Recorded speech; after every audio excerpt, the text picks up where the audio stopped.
Welcome to Ladies Kicking Ass, the no BS podcast for fierce, unstoppable women in the service industry. We're here to talk bold moves, big wins, and real talk on what it takes to build a life and a business you love. Let's get fired up. Hi, badasses. Welcome back to part 2 of this amazing marketing conversation that we're having today. I have my guest, Heidi Hooker, with me today. She is our marketing genius at HomeField On-Site Environmental. We are going to dive into this episode and talk about finding your dream clients and what we do in order to try to find those people. With the new rebrand, we're finding some really awesome new ways to reach out. There's AI, you can leverage social media. We're thinking outside the box of traditional marketing things that you're like, oh yeah, we just do AdWords and we do social media ads and we send out postcards. Tell us some of the things that you have been working on in gaining more of our ideal clients at HomeField. So one of the things that we're doing is we are highly involved in the Gilbert Chamber of Commerce. Sorry, take that back. Queen Creek Chamber of Commerce. And I think it's going to these networking events and meeting people who you might not even use their services for, as a business, but just meeting people as an individual, connecting with them. And if they have a referral or ever need a referral, they can, say, hey, I know somebody that does that. We're kind of in their back pocket. But it's connecting with the other business owners, like as people come into the chamber as, a restaurant owner, they just opened up. It's being able to go to those events, go to their restaurants. That's one thing that's super cool, that they put on is they'll have like a luncheon there. So you can go, you can get to connect with the people, but you get to connect with the owners, on a personal level. There was one not too long ago where I found out the owners were from South Dakota. So that's where I'm from. Had a little conversation about that. And then they remember that, and it's almost like they're using a friend for the service. So that's huge. Yes. Those personal connections, again, I think are the biggest thing because word of mouth is really, truly your number one thing that you can get. Yes. And people think sometimes, well, there's nobody there that I would really partner with in business. This is where I kind of struggled at first when I was looking at joining a BNI group, is I was like, okay, so what is the doTERRA oils lady going to do for me in here? Because it was really heavy in kind of MLM people that were in it. I'm not kidding you. That woman was so connected. Like she sent us this huge, like $5,000 like repipe job, like a couple weeks after I met her. Oh, wow. Because she knew a property manager in Apache Junction and it was a commercial deal. And she just gave them our number and they just called for a price and was like, okay, great, let's do it. That's awesome. Like totally random. And I always use that as an example because when she came up and started talking to me, I had this mindset of like, no, I don't do the oils. She's going to sell you. Yeah. Like I'm going to smell like frankincense and myrrh when I leave here. Like I just had that idea in my head. And it's very much an assumption of this is how this conversation's going to go. Right.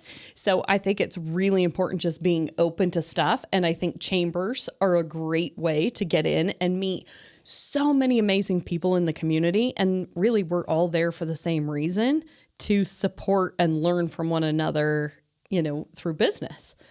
You can make some really great friends through that as well. Yeah. I've met some incredible people through networking events that have become personal friends of mine now, not even just people that I do business with. Yeah, and another one I've noticed too, is new businesses open, whether or not it's something that someone we would service, but going to ribbon cuttings and, just welcoming them into the chamber, into the community, letting them know who you are and just connecting with them on even just a personal level. I think that's super cool. And those are one of the events that, you want support at, but a lot of people don't go to those because they're like, it's just a ribbon cutting, but it's so big to them that just showing even a little bit of support, they remember that.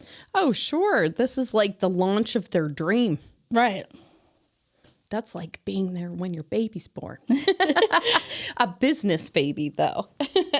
What are some other ways you find that have been really beneficial to make good connections with people and drive in those ideal clients? So I think another thing is just going down a spiral on social media, if that makes sense. Yeah. You know, just scrolling through, seeing what's new, seeing the people that you know, connecting with other people, finding restaurants in your area, you know, even the new chamber ones that don't have a ribbon cutting or, you know, you're not able to go into or whatever, but just sending like a personalized message saying, hey, this is who I am, would love to, you know, chat sometime, and just maybe not even doing it as an introduction as a business, but as people, you know, getting to know them, because you don't want to just come in hot, selling them right off the bat. They're going to be like, whoa, like this is too much. Sure. So it's just kind of getting to know them, reading the room, so to speak, and understanding what to do to make a connection with them, and then establishing that business connection. So I think that's super cool to do. You know, meeting people at any kind of networking events. Like we have a ladies one coming up that we're all going to, all of us ladies in the office, in April. So that'll be really fun. You know, like someone that I might meet might not be a person that you might connect with or have anything in common. So I think it's just, you know, everybody kind of being able to be part of it and seeing who they can reach. Yes. I think you hit a good point there. A lot of times in smaller businesses, I think sometimes even with service businesses, we get in this funk of like the owner has to be the one that goes out and does these things. Mm-hmm. You know what I mean? Lots of times when I go, it's like you can tell he or she is the owner. They're tired as hell. They don't want to be there. They kind of just grab a drink or a cocktail and sit at a table. They're not like super talky. They've been doing a whole bunch of stuff all day, you know? Right. Get your team involved in it. It doesn't always have to be the owner that is showing up at this. Do you have somebody that answers your phones? Take her with you to one of these events. Mm-hmm. Take her with you so she can see the way you talk to people, and then allow her the time and freedom to be able to go to those by herself. Right. Or to seek out other things that maybe you haven't been to before. You know, I love being able to do that with you. We go to things. The way you and I describe things are different and are going to hit different with different people. I may know people. You may know other people that I don't know. We can make a connection even there. That's so cool. So it's really awesome to involve your team in that. Plus, I think it gives like great ownership of the employees or the team members to be able to go out and represent the business. Like when people want to go out and represent HomeField, I feel so flattered by that because people want to go. Yeah, exactly. I mean, and I think that's great, like how we're our family there too, you know? Yeah. So that's super cool. It's like, I do like these people, so I'm okay with hanging with them outside of work. But then it's one of those where she trusts me enough to go represent the business. She knows that I'm going to do a good job and I'm not going to, completely get drunk somewhere at a happy hour, thing and just make a fool out of the company. So it's having that trust and like having that pride in who I'm representing. I think that's super important too. Yeah, so important, so important. So this is kind of an area that I would consider outreach marketing. So you're kind of reaching out, you're seeing who you can mix and mingle with, you're really trying to feel for leads and talk to people. We have worked really hard inside of the business as well to be able to put together little guides, if you will, that we can send to people that is like an overall guide. For example, we have one that's called the Septic System 411 Guide. Yep. And that has been sent to so many people, but it really is just a step-by-step, very simple graphical, it's almost like an infographic PDF, download that talks about how does a septic system work? What the hell does a septic tank look like? What is a disposal field? How big does it need to be? How should I take care of it? But it's just information. It's a value add. Right. And I think it's so important that people think about stuff like that inside of their business, because just like you were talking about, great, I welcome a new restaurant into the business. We are designing a new grease trap 411. So it can be sent out as a congratulations on opening your new restaurant. We would love to be your, source or your resource for grease trap pumping services should you ever have any questions. Here's our free guide. We hope that you find value in this. And it's something that you're reaching out to them and providing value to them. You're not asking them for business. You're wishing them well. Right. And here's some education. And they're going to remember that, because who out there is taking it to the next level like HomeField is and really providing that value? Like, it's not something that's required. It's just that extra touch of what we want to do, to, like you said, to educate people. It's so important. Yes. And it really has to happen to differentiate yourself. In the home service business, I think oftentimes consumers are like, where can I get the best deal? Yeah. Septic pumping is the same with this guy as it is with this guy. And it's through that education that you're like, yo, you shouldn't be pumping it through this 2-inch port that's taking the water out of your tank. You should actually be opening it up to a 24-inch manhole. Let me show you the Slurpee effect, Yeah. And then they're like, oh, wait a minute. No one's ever showed me this before. Instant credibility with somebody. Because that's a hell of a lot more work than it is to, suck it out through the straw. And you realize are they cutting corners? Okay, this isn't being done right. So why am I going to pay for a half-ass service? Yes, they won't use half-ass services anymore. Exactly. And we don't half-ass anything. Yeah, we want to set that standard in the industry to be like, this is the way it needs to be done. Yes. Oh, so good. So some of the things that sometimes people think like, I don't know, with the advent of the internet and all this digital and social media, do you really need to put road signs out still? Tell us what we do besides, networking and being fabulous and teaching people stuff and showing up every day on social media. What else are we doing? So another thing that I do, I actually keep a whole fat chunk of business cards in my purse. So if I'm out somewhere and I see community boards, those I've had people say they don't work. Nobody reads those. Well, I read them, so I'm somebody. But I, throw a couple cards on there. I mean, I keep them for your podcast. I keep them for my husband's business. So anytime I overhear something, even I can be like, well, hey, here's the card for that. And like you said, road signs. We actually hire some young teenagers that are part of Tanya's family, and they go out and they want to work. They want to put those signs out because it gives them, some responsibility, and they're able to earn some money doing it. But it helps us because we have people call in and they'll say, hey, I saw your sign, the corner of whatever, and they book a pumping with us. So that's super cool. Great return on investment because one job just paid for all your signs. Yeah, for 100 of them. So super good with that. So it's the unconventional things, that nobody's really doing, or just that you don't think about. You're like, where can I, make my presence known that's in an unconventional way? I think it's really going to depend on, your market, who you're trying to target again with that ideal customer. There might be even like home shows we want to get into because as we've been to them and talked to people, there is no one doing these things. Not in our industry. And go just peruse them. We went to the last home show and we were like, hell, we're just going to go figure it out. Let's go talk to people. If anything, we'll go talk to the plumbing companies and we'll give them our information so that, they'll know a septic company, which was so crazy because we've done jobs for the one plumbing company that we talked to. I've reached out to almost everybody we got business cards that day with. I've heard back from none of them. But then that company called us and had us come out and do a pumping service for them, which is so interesting. But there was even like a guy that builds like metal shops. And he's like, we put septic tanks in all the time for these, That wasn't even somebody that I would have thought to reach out to, because I would assume that a contractor would buy those kits from the guys that designed them and they would be putting them up. But they actually offer the contracting, like the building services. And so they were very interested, in just talking. And even if it's a swap of stuff, you've now got a name and an email and a phone number that you can put into your customer management system and you can start marketing to them. Exactly. You can send them some emails, get them on that list. And like they say, it takes people about 7 times to see your name or to hear about your service before it sticks with them. Sure. So I feel like just showing up in multiple ways to those same companies, at some point, they're going to be like, I need you. Yes. Oh, yes. So good. So good. So some other little things, too, that I would love to talk about is AI. Let's start there. Because people say, you've got to integrate AI into your business.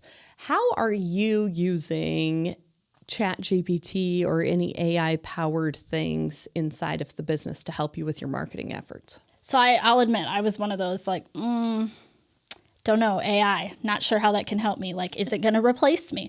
Okay, no, it's never going to replace me because AI can't do what I do, you know?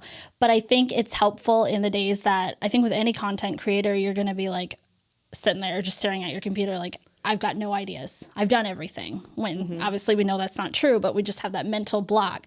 So I think, you know, just going in there and say, hey, you know, I'm a content creator, and it'll get to know you, of course, but I'm a content creator for HomeField.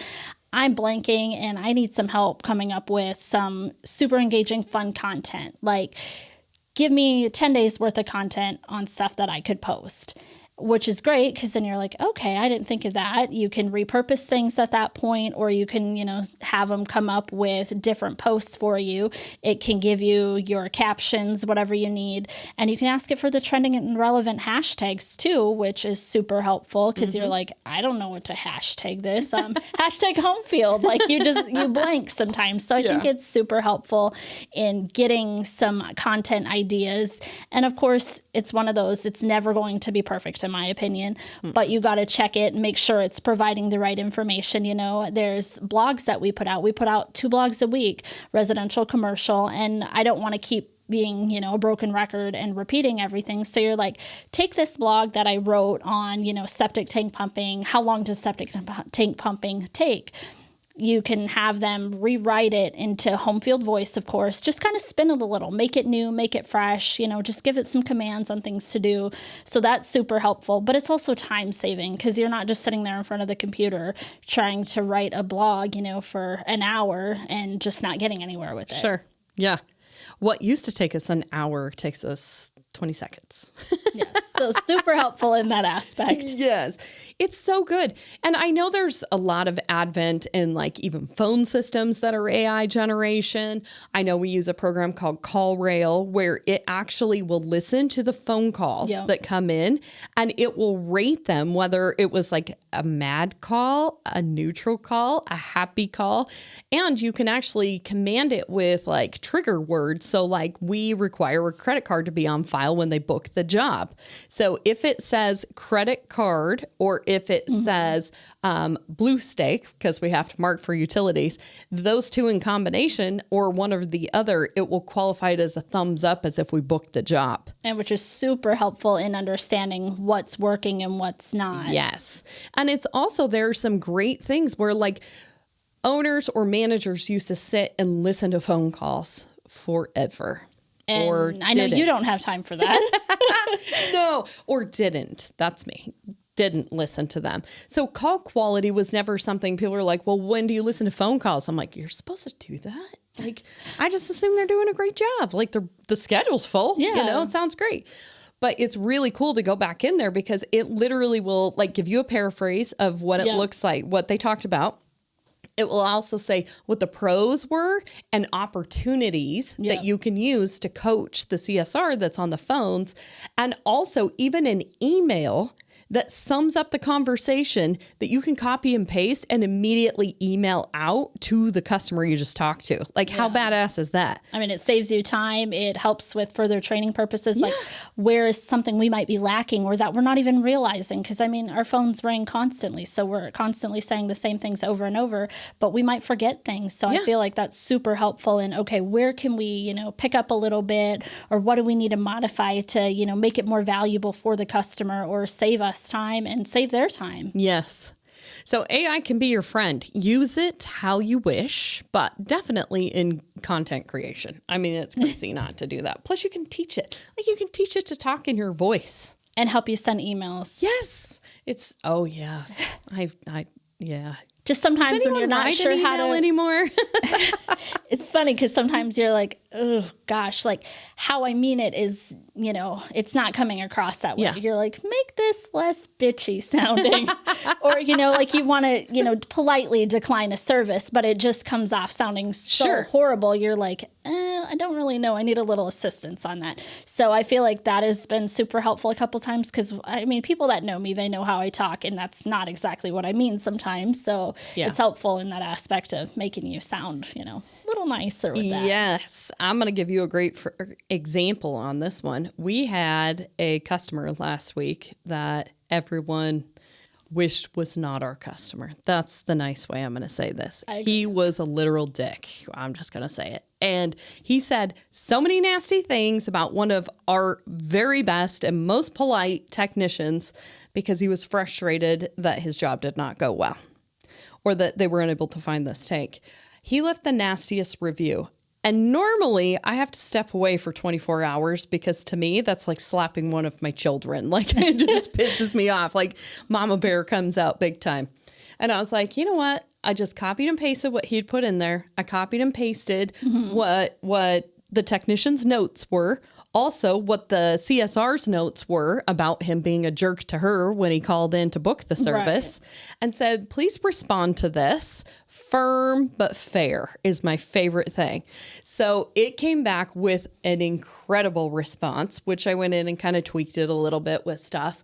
And even when it came out, I was like, okay, you got to put this a little bit more in my voice. Right. And because I use it so often, it's like, fair enough. And it kind of came back and rewrote it again. And I posted it. And that guy took that review down in like, what, 10 minutes? Less than 10 minutes. Yeah. So it's an incredible tool. I'm not telling you you're going to get your shitty reviews removed by using it. But it was just well crafted. Yeah. It was well crafted in the sense that it made it, I think him take a step back and realize, okay, yeah, I was being a dick and I wasn't being fair because it didn't go my way. Sure. And, his lack of facts and everything. I think it just, really also showed how much you reinforced, the services we provide and that none of our people would be doing that because we know how to treat people and we would never treat someone like that. Yeah. So it definitely was a good tool in that aspect. It's a great tool. It's, I find myself escalating from like super happy to like, am I crying because I'm mad or because I'm sad? I don't know.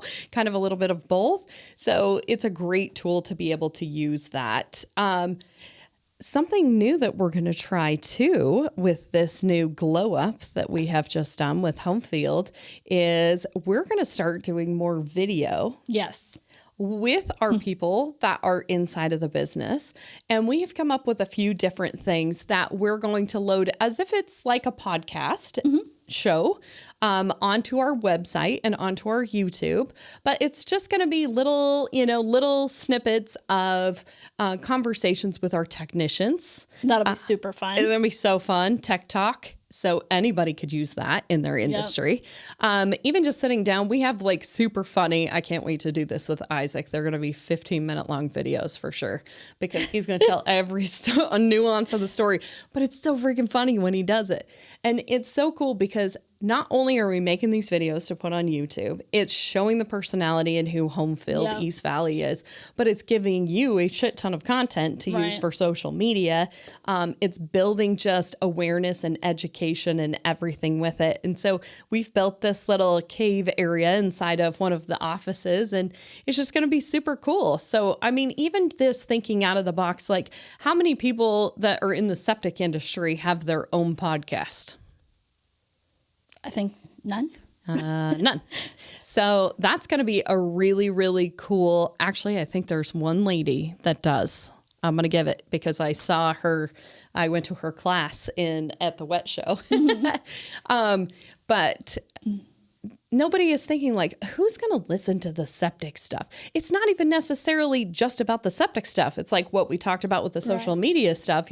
Everybody isn't watching Jesus Juice because they're into septic systems. They want to see the gross behind the scenes, like literal shit. Like people live for that for some reason. That's like the whole satisfying thing. Like Dr. Pimple Popper, disgusting. Oh my gosh, it's so gross. It's so gross. Look away. But people are satisfied. Exactly. Kind of like when the guys are up there, they're breaking up that shit in the septic tank. You're like, oh, but you want to know how it ends. Yeah, and you're like, are they wearing this when they come out or not? Exactly. And you want the technicians, hearing, I think Isaac's stories are going to be insane. Like people are going to be like, does it really happen?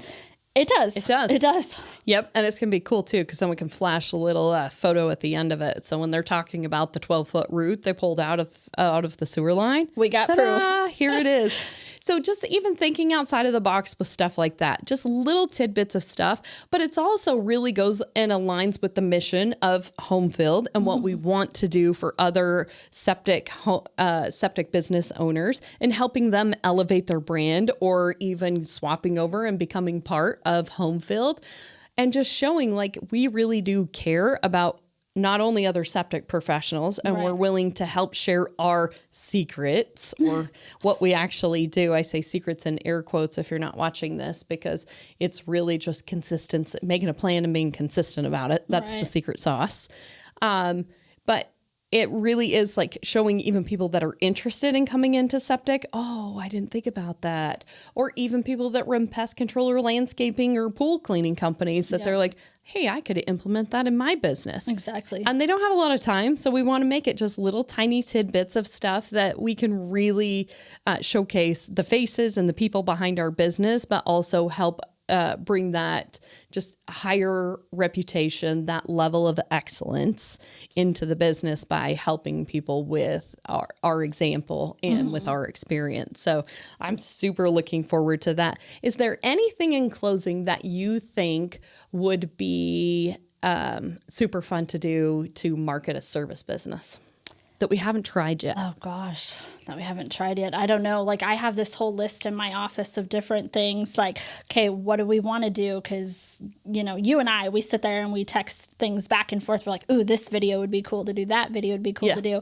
But I really think like I've reached out to a couple realtors and even like including them in videos, I think, and just, you know, people that are known in the community, just kind of teaming up, doing videos like that, I think is going to be something that I want to work towards and kind of just grow those relationships that way, but also they can use the content, we can use the content, and everybody's kind of helping everybody. Yes. And it's just funny things. Take inspiration, like the one that you sent me this morning. It was like how the business owner shows up and they think it's like they come and someone takes your coat and gives you hands coffee, you a stack of money, hands you an envelope of cash. Sometimes Lauren does that. It's awesome. No. But she's also got like 20 bags on her arms. But I'm like, can you stick around? it in my pocket? Because I can't hold anything. But the guy came in and he was like carrying like a mini fridge or something, like trying to come through the door. Nobody's getting the door for him. Yeah. So just the struggles. I'm like the crazy person with my 50 bags every day. But my team's awesome enough to help me with the door. We hear the door. We hear a little bit of rustling. We know it's her. Come help. But it's just funny things like that. Put the personality behind it, you know? I just think that it's so cool. It's relatable. Yeah, and I think showing the owner, I mean, there's some owners that just don't want to be, you know, in anything, which I get it. And that's fine if that works for them. But I think just showing the owners so they can know, like, even more that we're a woman-owned business. Like, people love that because so many women are like, I trust another woman because I know that someone, you know, reasonable and trustworthy is going to be coming into my home. So I just think showing, you know, your face is really important, but also enough that she trusts us to have everyone on the team be in those videos. Sure. Yes. Oh, it's so good. It's so good. I'm very excited for what we're going to create this year. So excited.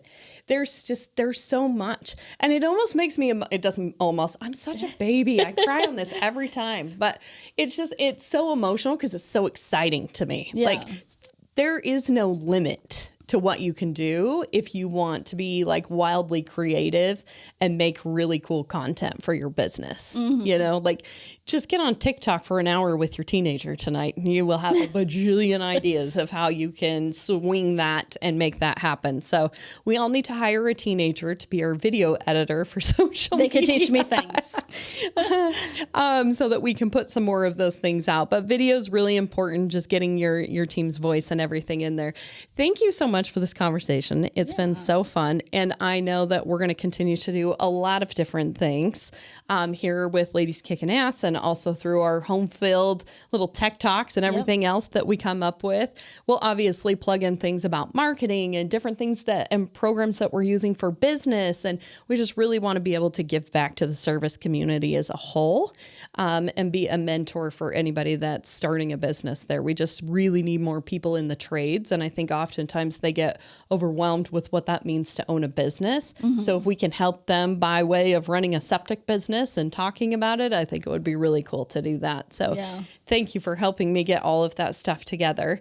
And we didn't do this at the end of the last podcast, so we're going to do it on this one because at the end of every podcast, I love to hear how the phrase ladies kicking ass really fits into their life. This one is really awesome for me because I feel like you've been around since the very beginning of all of this stuff. Heidi actually worked with me in my junk removal company that I had as well. She came to interview for a priority pumping job. I hired her for a junk right job, and then she came back to priority pumping, and then she moved, and then she came back again. It's been a wild ride. So we've been together for a long time, and I was so excited when you came back and you wanted to come back. I offered her a job before she even asked for a job. So I was so excited for that. But you've been able to see the things that we've been able to grow with priority pumping. You've been able to see the things take off with Ladies Kicking Ass. You've been so instrumental in like getting PR for myself and for the team and for the business. And which, quick shout out to Mike Rowe. We're coming for you. yeah, Mike Rowe. Anybody got hookups with Mike Rowe? We would like to be connected. He's the GOAT for the podcast, so we got to figure that one out. But I just thank you so much for your support. It's my pleasure. I mean, I love being a part of it, and you're so awesome. So thank you. So when you hear the phrase ladies kicking ass, what does that mean to you in your life? I think it means just really showing up as who you are, not apologizing like I used to be. Surprisingly, to some people, they don't find it, especially my husband. He can tell you. I used to be so quiet, kind of unsure. But I think once you find your voice and like what industry you're supposed to be in or what you're supposed to be doing, or even just the people that bring out, you know, that person in you, I just think it's really digging down, finding that person and just doing the damn thing, like showing up and just not apologizing for it. Yes. Getting it done. Get the shit done. Exactly. Perfect. Well, thank you so much. I love you to pieces. And until next time, keep kicking ass. That's a wrap, ladies. Now go out there, own the hell out of your dreams, and keep kicking ass. Want to keep this fire going? Connect with us on social. All the links are in the show notes. And if you're ready for a sisterhood that levels up life and business, be sure to check out Badass Inner Circle. Stay bold, stay fierce, and be unapologetically you. I'll catch you on the next episode. Let's do this.